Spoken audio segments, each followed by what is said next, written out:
Students, अध्ययन मंच में आपका स्वागत है। प्रीवियस वीडियो में डेस्कटॉप प्रश्नों मैंने बहुत अच्छे से समझा दिया है, आपको सारी डिटेल बता दी हैं, इसके क्वेश्चन आंसर्स भी बता दिए हैं। लेकिन मैंने कहा था उस वीडियो में कि इसको डेप्थ पढ़ना है, तो इसको कैसे पढ़ना है। ये वीडियो उन बच्चों के लिए है जो चाहते हैं कि एक एक चीज़ को कवर किया जाए। ये वीडियो उन बच्चों के लिए जो डेप्थ में लर्निंग चाहते हैं, जो चाहते हैं कि हर एक चीज़ मैं कवर करूँ। ये वीडियो उन बच्चों के लिए है जो 12th के पास करने के बाद कुछ बड़ा कुछ अच्छा करना चाहते हैं। ये वीडियो उन बच्चों के लिए। अगर आप भी 12th के बाद कुछ अच्छा बड़ा करना चाहते हैं तो बेस यहीं से बनेगा, और बेस मजबूत होगा, नींव मजबूत होगी, तो उस पर जो मंजिल बनेगी वो भी मजबूत बनेगी। इसीलिए जिसको बेस मजबूत करना है, जिसको ज्यादा पढ़ना है, अच्छा पढ़ना है, वो इस वीडियो को जरूर देखें। देखिए बेटा, thinking about the poem, poem के बारे में सोचते हुए हम बताते हैं पोएम क्या कह रही है। पोएम किसके बारे में? दिस पोएम प्रेजेंट्स, मार्कर ले लेते हैं। This poem presents a movement that seems simple. ये पोएम प्रेजेंट करती है, प्रदर्शित करती है एक मूवमेंट यानी क्षण, दैट सीम्स सिंपल, जो दिखने में बड़ा सिंपल लग रहा है, but has a larger significance, लेकिन उसका महत्व बहुत बड़ा है। लार्जर मतलब बड़ा, सिग्निफिकेंस मतलब महत्व, महत्व बहुत बड़ा है। अब ब्रैकेट में दिया है compare this other quotation from Robert Frost. Robert Frost का एक और कोटेशन है, उससे इस बात को कंपेयर कीजिए। वो कोटेशन क्या है? कोटेशन है always, always a larger significance, हमेशा हमेशा एक बड़ा महत्व है। किसका? ए लिटिल थिंग, छोटी सी चीज, छोटी सी बात। टचेज ए लार्जर थिंग, छोटी सी चीज लार्ज थिंग को टच करती है, यानी छोटी सी बात बड़ी चीज कर देती है, छोटी सी चिंगारी बड़ा आग का निर्माण कर देती है। तो ये रॉबर्ट फर्स्ट का एक और कोटेशन है, और जो हमने कविता पढ़ी वो दोनों आपस में मिल रहे हैं। कंपेयर करना, दोनों में बात एक ही है। क्या बात है? कि छोटी बात, छोटा मूवमेंट, छोटा मूवमेंट आपका जीवन, आपका दिनचर्या, आपका दिन बदल सकता है। ठीक, अब पढ़ते हैं पहला क्वेश्चन। पहला क्वेश्चन मैं आपको करा चुका हूं। What is a dust of snow? Dust of snow क्या है? व्हाट डज द पोएट से has changed his mood? Poet का मूड किस कारण से चेंज हुआ? How has the poets mood change, और कैसे चेंज हो गया? सैड टू हैप्पी हो गया। अब क्वेश्चन नंबर सेकंड, देखो बेटा, ये तो एग्जाम पर्सपेक्टिव से इंपॉर्टेंट है, मैंने आपको जो पीडीएफ है उसमें मैंने आपको बताया है वीडियो में। सेकंड देखने वाली चीज है डीप लर्निंग है। How does frost present nature in this poem? जो रॉबर्ट फ्रोस्ट है इस कविता में नेचर को कैसे प्रदर्शित कर रहे हैं? नेचर यानी प्रकृति। प्रकृति क्या है? जो हमारे आसपास पाया जाता है, पेड़, पत्थर, पक्षी, जानवर, ये सब। The following questions may help you to think of an answer. नीचे आपको क्वेश्चंस दिए गए हैं, ये आंसर्स आपको ढूंढने में मदद करेंगे। क्वेश्चन से ही आंसर जनरेट होते हैं। क्वेश्चन को जो पूछ रहे हैं उससे आपको पता चलेगा कि क्या कहना चाह रहे हैं, प्रकृति के बारे में क्या कहना चाह रहे हैं। पहला, what are the birds that are usually named in the poems? Usually, प्रायः आपने किन पक्षियों का नाम सुना है कविताओं में? प्रायः सबसे ज्यादा किसका सुनते हैं? तोता, मैना, है ना? सबसे ज्यादा किसको सुनते हैं? मोर को, इनको ही सुनते हैं।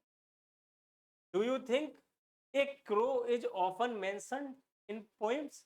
क्या आपको लगता है कि क्रो यानी कौवे को ज्यादातर कविताओं में लिया जाता है? नहीं, कौवे को ज्यादातर कविताओं में नहीं लिया जाता है। आप जितनी कविताएं पढ़ेंगे देखना, कौवे का जिक्र बहुत रेयर मिलेगा।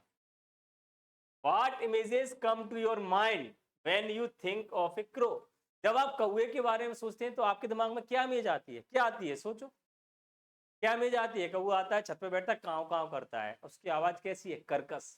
जो उसकी आवाज कर्कश है यानी कर्णप्रिय नहीं है, हमारे कानों को अच्छी नहीं लगती, तो उसके बारे में हमारे क्या ख्याल आते हैं? नेगेटिव ख्याल आते हैं, अच्छे ख्याल नहीं आते हैं। अरे यार, ये तो शोर करने लग गया, क्या ये पूरा दिमाग खराब कर रहा है, ऐसा करके। ठीक है। सेकंड क्वेश्चन अगेन, फिर से, what is a hemlock tree? Hemlock tree क्या है? ये मैं आपको बता चुका हूँ, पढ़ा चुका हूँ।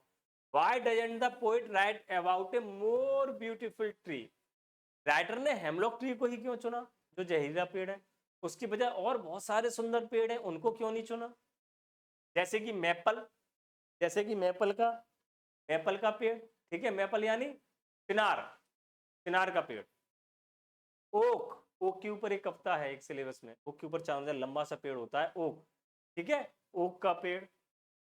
पाइन, पाइन का पेड़, पाइन यदि बलूत बोलते हैं पाइन को, ठीक है, इसका पेड़, ओक का पेड़, मैपल का पेड़, इन चीड़ का पेड़, बलूत का पेड़ और मैपल का पेड़, ये तीनों जो पेड़ हैं, इन पेड़ों को क्यों नहीं लिया? ये तो दिख रहे हैं बहुत सुंदर होते हैं, बढ़िया अच्छी अच्छी पत्तियां होती हैं, इनको क्यों नहीं लिया?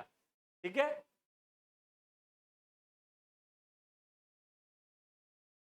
मैपल, ओक, पाइन, इनको क्यों नहीं लिया? तीसरा question, what do the crow and hemlock represent?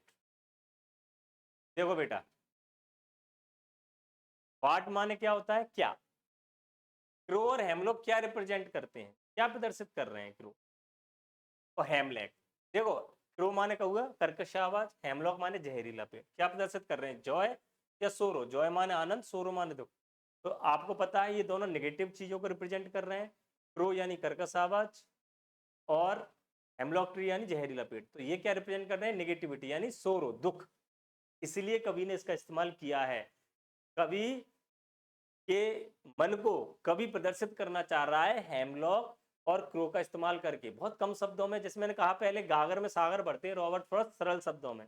इन शब्दों से वो बता रहे हैं कवि का मन कैसा है, कवि का मूड कैसा है। हमें इसको अगर सामान्य रूप से पढ़ेंगे तो हमें नहीं पता कवि का मूड कैसा है, लेकिन उसने, कवि ने क्या किया है, क्रो और हेमलॉक ट्री का इस्तेमाल करके आपको चिन्हित कर दिया है, बता दिया है कि उसका मूड सैड है, खराब है।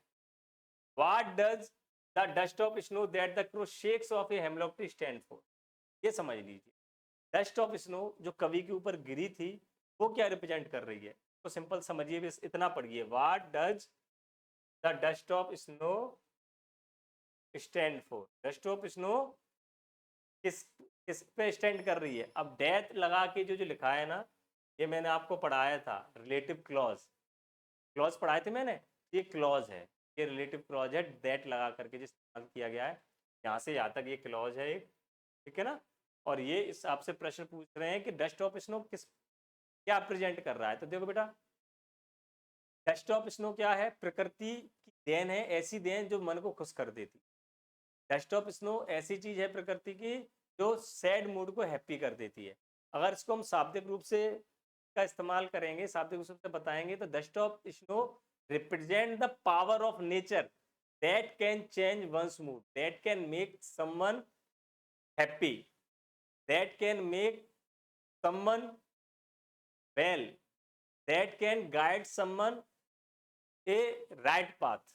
ठीक, तो ये है डस्ट ऑफ स्नो। तो डस्ट ऑफ स्नो क्या रिप्रेजेंट कर रही है? The dust of snow represent कर रही है the healing power of nature. क्या रिप्रेजेंट कर रही है? Healing power of the nature. ठीक है, तीसरा प्रश्न, have there been times when you felt depressed? क्या आपको ऐसा कभी लगा है कि आपने अपने आप को कभी डिप्रेस फील किया हो? डिप्रेस मतलब तनाव में, टेंशन में।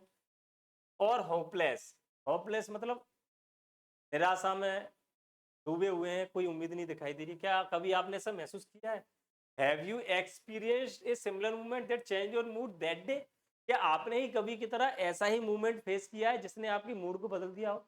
अगर किया है तो आप उसको लिखिए, आप लोग उसको बताइए, कमेंट में शेयर कीजिए कि अगर ऐसा आपके जीवन में ऐसा पल आया जब आप बहुत असहाय महसूस कर रहे थे, तब किन चीज़ों ने आपके हृदय को परिवर्तित?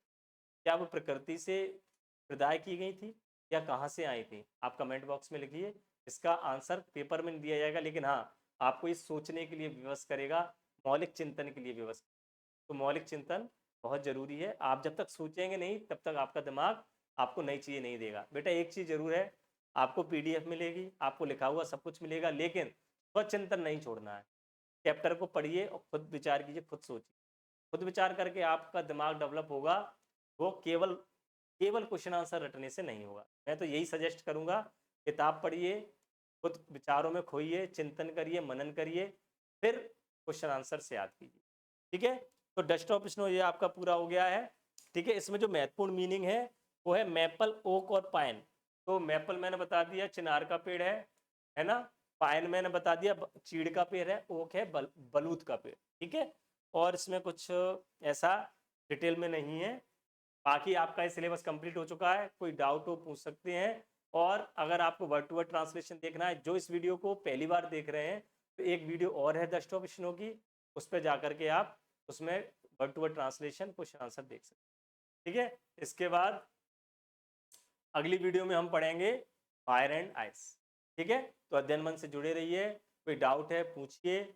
हम आपके लिए टेलीग्राम चैनल, व्हाट्सएप चैनल लेके आएंगे, उनसे जुड़िए और आपको उसमें पीडीएफ उपलब्ध कराएंगे ताकि आप पीडीएफ के माध्यम से अपने क्वेश्चन आंसर आसानी से लिख सकें, बना सकें या प्रिंट आउट करके अपना याद कर सकें। Okay, thank you students.